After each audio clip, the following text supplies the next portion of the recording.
আসসালামু আলাইকুম, কেমন আছেন সবাই? আশা করি সবাই অনেক ভালো আছেন। তো গতকালকে আমার কিছু টাইগার মুরগি বাচ্চা বেরোইছে। আমি আপনাদেরকে ভিডিও করে দেখাইছি, যারা ভিডিওটি দেখেন না অবশ্যই দেখে আসবেন। আর এগুলো মূলত আমার নিজস্ব যে প্যারেন্টস, এতদিন আপনারা ভিডিওতে যে প্যারেন্টসগুলো দেখছেন, যে মুরগিগুলো দেখছেন, সেই মুরগিগুলোর বাচ্চা।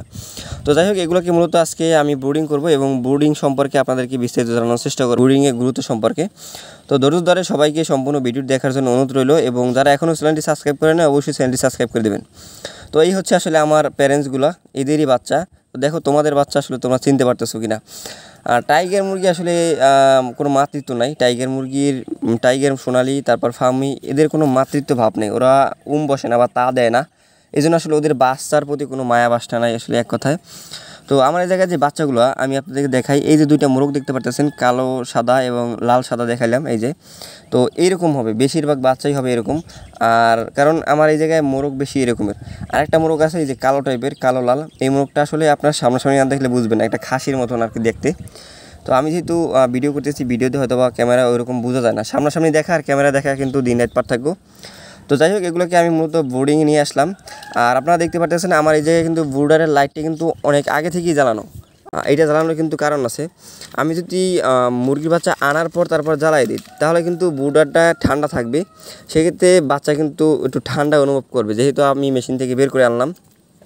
তো বুডারটা যদি আমি আধা ঘন্টা বা 1 ঘন্টা আগে লাইটটা জ্বালাই দিই, বুডারের লাইটটা, সেক্ষেত্রে কিন্তু বুডারটা গরম হয়ে যাবে, এবং বাচ্চাগুলো ওই যে গরম থেকে বের হয়ে আসছে, মেশিনের গরম থেকে, সেই গরমটা কিন্তু পাবে। আর ব্রুডিং করাটা হচ্ছে অত্যন্ত গুরুত্বপূর্ণ। আপনারা মাংসের জন্য পালন করেন না কেন বা প্যারেন্টসের জন্য পালন করেন না কেন, যেভাবেই মুরগি পালন করেন, ব্রুডিং করতেই হবে। মানে সঠিক তাপ দিতে হবে ওদেরকে। গরমের দিনে 5 দিন, শীতের দিনে 12 দিন 15 দিন, এটা করতেই হবে। এটা যদি আপনি না করতে পারেন, সেক্ষেত্রে আপনি ওই মুরগি থেকে যে মুরগি আপনি ব্রুডিং করবেন না, ওই মুরগি থেকে আপনি লাভবান হতে পারবেন না। আপনি যদি মাংসের জন্য মুরগি বাচ্চা পালন করেন, সেক্ষেত্রে যদি ওই মুরগির ভালো ব্রুডিং না হয়, ভালো তাপ না পায়, সেক্ষেত্রে ওই মুরগি বাচ্চা ভালো আপনাকে সার্ভিস দেবে না। যে দিনে আপনার যে কয়দিনে কেজি আসার কথা, ওই কয়দিনে কেজি আসবে না। সেটা সোনালি হোক, টাইগার হোক, ব্রয়লার হোক, যেটাই হোক, সব মুরগির ব্রুডিং হচ্ছে অত্যন্ত গুরুত্বপূর্ণ। তো অনেকে আসলে জিরো বাচ্চা নিতে চায়, যারা নতুন, তাদেরকে আমি বলি আসলে ব্রুডিং করা বাচ্চারা নেওয়াই ভালো। ওই যে টাকাটা বেশি লাগতেছে, ওই টাকাটা তো আপনারও খরচ হইতো, কারণ আপনার খাবার খাওয়ানো লাগতো, ভ্যাকসিন করানো লাগতো। তো সব দিক দেখতে গেলে আসলে যারা নতুন আছেন তাদেরকে বলতেছি, তারা অবশ্যই ব্রুডিং করা 12 দিন বয়সী বাচ্চাটা নেওয়ার চেষ্টা করবেন। সেক্ষেত্রে আপনাদের লাভবান হওয়ার সম্ভাবনা বেশি। কারণ আপনি প্রথমে যদি ধোঁকা খান বা প্রথমে যদি আপনার লস হয়, তাহলে আমি মনে করি আপনার মন ভেঙে যাবে বা আপনি ওই ব্যবসায় আগাতে চাবেন না। তো যাই হোক, আমার মুরগির বাচ্চাগুলো দেখতে পারতেছেন একেবারে ঝুরঝুরো হয়ে গেছে কিছুক্ষণের ভিতরেই, কারণ ওরা কিন্তু মেশিনের ভিতরে ছিল, একেবারে আটকির ভিতরে, হাঁটাচলা করতে পারে না। তো এই জায়গায় আধা ঘন্টা থাকলে ওরা মানে একেবারে জোর হয়ে যাবে। খাবার খাইবে, পানি খাইবে। দেখতে পারতেছেন কিছু মুরগির বাচ্চা কিন্তু খাবারও খাইতেছে, হাঁটাচলা করতেছে।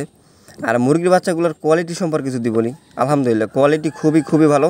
কারণ আমি কিন্তু এ গ্রেডের ডিমটা দেওয়ার চেষ্টা করছি। আমি যদি মুরগির সব ডিমগুলো দিতাম, সেক্ষেত্রে আমার অনেক বাচ্চা বের হতো। কিন্তু বাচ্চার যে কোয়ালিটি, কিছু বাচ্চা দেখবেন যে মাংসের জন্য যখন পালন করেন, কিছু বাচ্চা 1 কেজি, কিছু বাচ্চা 1200, কিছু বাচ্চা 600, এরকম হয়। এটার কারণ হচ্ছে সেই খামারিটা আসলে ডিমটা বাছাই করে না, সব ডিমটা দিয়ে দেয়। এই জন্য আসলে বাচ্চাগুলো এরকম অ্যাবর্ড হয়। কারণ ছোটো ডিমের যে বাচ্চাটা, ওইটা তো একটু ছোটোই হবে। আর বড় ডিমের যে বাচ্চাটা, বা বড় ডিম হলে যে ওইটা ভালো হবে এরকম না, মানে মিডিয়াম বা একটা ডিমের যে এ গ্রেড, ডিমের কিন্তু একটা গ্রেড আছে। তো ওই গ্রেডের যে ডিমগুলো, ওইগুলোর বাচ্চাগুলো কিন্তু ভালো হবে। বড় কিছু ডিম হয়, কিন্তু ওইগুলোর বাচ্চা ভালো হবে না, ছোট ডিমের বাচ্চা ভালো হবে না। মাঝারি টাইপের যে ডিমগুলো হবে,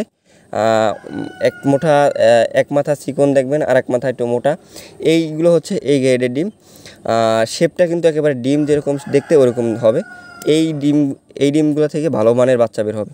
আমি যখন মেশিনে ডিমগুলো দিয়েছিলাম, তখন কিন্তু এরকম বাছাই করে দিয়েছিলাম, সেই জন্য আসলে আমার বাচ্চাগুলোর সাইজ একই রকমের, মানে সব বাচ্চাগুলো দেখবেন যে একই সাইজের, একই রকমের। আর আমার এই জায়গায় বাচ্চার সংখ্যা হচ্ছে 23 পিস। আর আলহামদুলিল্লাহ এই বাচ্চাগুলো কিন্তু ডিম থেকে বের হওয়ার আগেই বিক্রি হয়ে গেছে। এগুলো মূলত 12 দিন বয়স নেবে, 2টা ভ্যাকসিন কমপ্লিট করে। সে মূলত নতুন খামারি বা নতুন আর কি অল্প কিছু মুরগি পালন করতে চাইতেছে শখের বসে। তো এরকম যারা নতুন আছেন, তারা আসলে ব্রুডিং করা বাচ্চা 12 দিন বয়সী বা 6 দিন বয়সী এরকম নেওয়ার চেষ্টা করবেন, তাহলে আপনার লসের সম্মুখীন হতে হবে না। আপনি যদি জিরো বাচ্চা নেন, সেক্ষেত্রে আপনি ব্রুডিং করতে পারবেন না, মেডিসিন ঠিক মতন দিতে পারবেন না। সেক্ষেত্রে বাচ্চাগুলো দেখা যায় যে পরবর্তীতে ঠিকভাবে ওয়েট আসবে না, বা ওই বাচ্চাগুলো যদি আপনি প্যারেন্টস করেন, সেক্ষেত্রে ওই বাচ্চাগুলো ভালো রেজাল্ট দেবে না। তো যাই হোক, আসলে দেখতে পাচ্ছেন বাচ্চাগুলো কিন্তু খাবার খাইতেছে। লাইটের নিচে অনেক বাচ্চা মানে তাপ নিতেছে, যাদের তাপ প্রয়োজন। আর বেশিরভাগ বাচ্চা কিন্তু হাঁটাচলা শুরু করে দিছে। আর আপনি যদি লাইট জ্বালাই দেন, 200 ওয়াটের যদি লাইট জ্বালাই দেন, তাও কিন্তু কোনো কাজ হবে না যদি এই রকমের উপর থেকে কোনো ঢাকনা বা যদি বোর্ডারের উপরে ঢাকনা না থাকে, সেক্ষেত্রে আপনি লাঠি বা কোনো কিছু কাঠি দিয়া উপরে একটা ন্যাকড়া দিয়ে দেওয়ার চেষ্টা করবেন, যাতে তাপটা উপরের দিকে না উঠতে পারে। আর অবশ্যই 100 ওয়াটের বাল্ব ইউজ করবেন বোর্ডিং করার সময়। 200 ওয়াট না, 60 ওয়াট না, 100 ওয়াটের, আপনি যে কয়টা করেন 100 ওয়াটের বাল্ব ইউজ করার চেষ্টা করবেন। কারণ 200 ওয়াট করলে বেশি হয়ে যায়, 100 ওয়াট করলে ঠিক থাকে। অনেকে দেখছি 60 ওয়াট দিয়া বোর্ডিং করে, এটা কম। মানে আপনি 100 ওয়াটের বাল্ব দেওয়া বোর্ডিং করার চেষ্টা করবেন। আমার হাতে যে বাচ্চাটা দেখতে পারতেছেন, এটা আমি যতদূর ধারণা করতে পারতেছি, এগুলা মূলত ওই যে সাদা কালার, আমার একটা মোরগ দেখাইছিলাম ওই কালারের হবে। কারণ আমি যখন বাচ্চাগুলো আনছিলাম বেশিরভাগ বাচ্চা এরকম ছিল। আর এই যে বাচ্চাটা, এইটা হবে হচ্ছে লাল সাদা টাইপের এরকম। তো যাই হোক, এই ছিল মূলত আজকে ভিডিও। সবাই ভালো থাকবেন, সুস্থ থাকবেন। আসসালামু আলাইকুম।